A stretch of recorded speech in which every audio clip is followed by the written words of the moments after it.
Last spring, a national rowing competition was held on this reservoir that stores water for the city of Ensenada.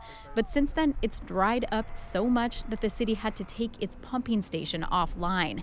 This is Ensenada's only reservoir. It gets the rest of its water from wells in the city and in nearby valleys. But they're drying up too. And this is the time of year when the city's water supplies should be flush. Es atípico, el invierno no fue invierno. Winter wasn't winter. It wasn't cold. It didn't rain. Arturo Alvarado Gonzalez is the man in charge of getting water to the homes and businesses of Ensenada residents. He's only been on the job a few months, and they've been tough ones. In late January, he had to put the entire city on rotating water rations. Supplies are only enough to provide each Ensenada resident with about 43 gallons of water per day. In comparison, San Diego residents last year used more than 150 gallons per person per day. Oh, pues son muchísimas quejas, y con justa razón. There are a lot of complaints, he says, and with good reason. We understand that people are upset. Ruth Valenzuela is one of those with reason to complain. Serían unos 2 días a la semana. She says the family has water maybe 2 days one week, 2 days the next. She bought a barrel to fill up when there is water to get them through the rest of the week. But even on those days, water pressure is lacking. Regularmente es un chorrito así. It's just a trickle, she says. We can't even shower because there's not enough pressure to trigger the hot water heater. For now, Valenzuela and other Ensenada residents seem to be handling the scarcity pretty well. There haven't been any riots. No one's calling for authorities to resign. And of course, scarcity means profit for some businesses.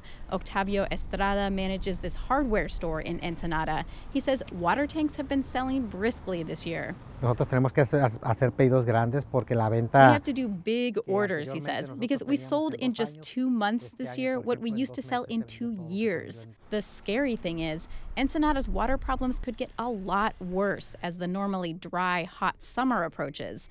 I asked Alvarado Gonzalez, the water manager, how he feels as the supposed rainy season slips by, leaving little to replenish the city's aquifers and reservoir.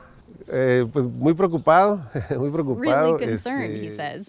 We always check the weather to see when it's going to rain. But that concern turns into action to resolve the problem. And we are working to resolve it, he says. We're confident that before June comes, we'll be able to stop the rationing. They do have a plan, which we're about to see.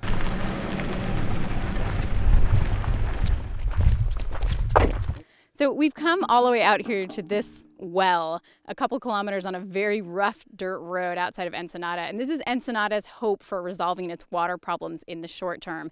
They need to lay pipes and get electricity in here. It's about 3.5 kilometers from town, and they're trying to do this all by the end of May. Authorities say there's enough water underground here to get people's faucets running again during the summer. Longer-term solutions are more complicated and more costly. Ensenada wants to build several desalination plants, and it wants to tap into the Colorado River water that currently supplies Mexicali, Tecate, and Tijuana. But these plans have been on paper for years. Ensenada leaders hope the drought and the state of emergency will help convert them into liquid reality. In the meantime, residents like Ruth Valenzuela are seeking out their own solutions. Lo que estamos planeando entre mi esposo y yo es comprar un Valenzuela says she and her husband plan to buy a tinaco, one of those water tanks that are so popular in Mexico. They may be expensive for a middle-class Ensenada family, more than $250 with installation, but Valenzuela says whatever it costs, they need it. Jill Replogle, KPBS News.